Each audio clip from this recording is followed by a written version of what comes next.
President Biden's pick for trade, Katherine Tai, she was testifying in her confirmation hearings last week, talking about how she's going to approach the relationship with some of our allies, also signaled a tough stance when it comes to China, saying in that confirmation hearing that she will not hesitate to ensure compliance when it comes to China. Here to talk a little bit more about this, we want to bring in Stephen Lamar. He's the CEO of American Apparel and Footwear Association. Stephen, it's great to speak with you again. I understand that you sent a letter to President Biden last week just talking about China and some of the impacts that tariffs could have on your industry. I'm curious first, though, just to get your take on the comments that we heard from Katherine Tai last week during those confirmation hearings.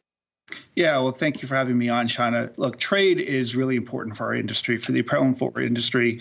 We need access to global customers. We need access to global suppliers. We think U.S. Trade Representative is one of the most important agencies, and are thrilled that somebody of Katherine Tai's temperament has been nominated and hopefully will very soon be confirmed. She's thoughtful, she's smart, she knows her way around the trade policy community, she knows her way around trade enforcement, which is very, very important, especially when it comes to China. So we're very excited about seeing someone like Katherine Tai become USTR, and then really rolling up her sleeves and working with us and working with other stakeholders to get our trade agenda back on track. Stephen, good to see you again. Where do we stand on the trade agenda? Because correct me, I don't think the Biden administration has reversed any of the tariffs, which have been really detrimental to your membership. That's right. Those tariffs are very detrimental. And one of the things we're asking the Biden administration to do is to very quickly remove the tariffs. You know, incredibly as it seems, we still have tariffs on items of personal protective equipment that come into the United States. In fact, in 30 days, the tariffs that that were not being charged on things like masks and gowns, those actually will take effect again. They will increase on March 31st. So right in the height of the pandemic, we're still asking the Biden administration to make sure that those tariffs don't take effect, and that they can quickly revisit the other tariffs that they've imposed on our industry and other industries to make sure that they can quickly be removed. Look, during a pandemic is the worst time to be charging tariffs. It's a cost. It means that we're paying these taxes to the U.S. government, that prices get inflated. It denies us the ability to hire more workers, to pass along those savings to consumers. This is the wrong time to be adding tariffs. So we're hoping they'll be able to turn their attention to that as quickly as they possibly can. Stephen, what have you heard from some of your members when it does come to some of those things that you just raised, when it comes to hiring, when it comes to prices and maybe higher prices being passed along to consumers? Has that already started to take effect, at least when we take into effect some of the tariffs that have gone into effect over the last several months and a couple of years? Yeah. So when you look at tariffs have a way of kind of building themselves into the prices. Of course, individual companies will do individual things. That's their own decision. But over time, that tariff becomes part of the base price, part of the base cost, and it does get passed along to consumers. Conversely, if you're able to remove the tariffs, and this is one of the reasons why we're always asking for this, then you will be able to lower those prices over time or build in other savings, either through investments in innovation, or able to hire more workers, which is something that we're all trying to do.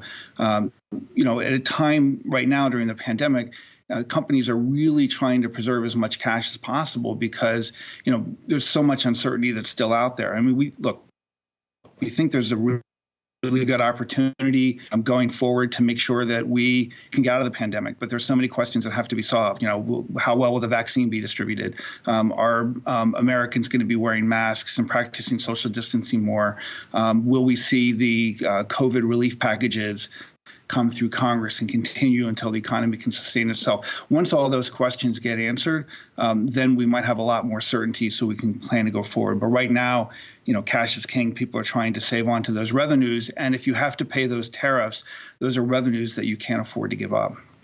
I want to turn the focus into the United States. I'm glad you brought up cash, $1.6 trillion in savings. So I'm imagining your members, when we get everyone vaccinated, hopefully there's a spending binge that comes that helps your members. But there's also the organization binge. I mean, the workers in Amazon in Alabama are trying to organize labor unions. Has AAFA commented on, this phenomenon and what it might mean going forward for Amazon or for retailers in general?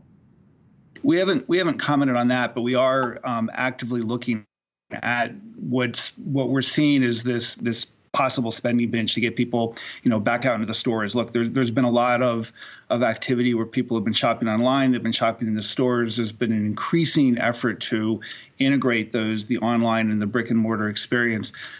We think there's this incredible pent up demand that's going to begin to materialize again when the economy when people feel safer that they can get back out there.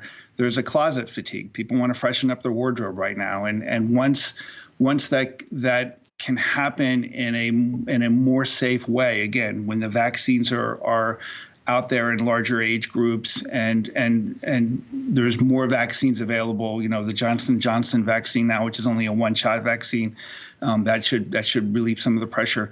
As all that stuff begins to happen, we think more and more people will be going out and shopping, and that pent-up demand will begin to unleash some real economic forces across the economy.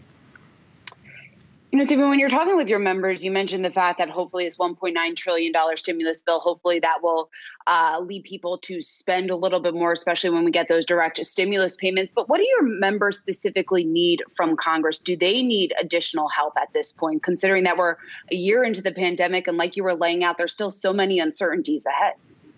You're right. Well, one of the ones we've been pushing for is credit insurance. There's when you have uncertainty, you have incomplete financial information, you can't extend credit the way you could under normal times. And we've been asking the federal government to stand up a backstop, like they've done in a lot of the European countries, to help make sure those credit markets can function properly. There's back to work credits and tax credits involved for a safe reopening and to keep stores safely reopened. So, make sure you can keep people employed, make sure you can keep people employed in a safe environment, and make sure you can offer that safe environment for the consumers.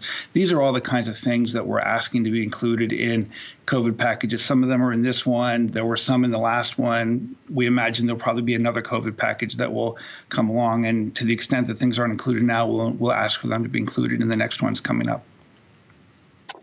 Stephen Lamar, great to speak with you, CEO of American Apparel and Footwear Association. We look forward to having you back once again soon.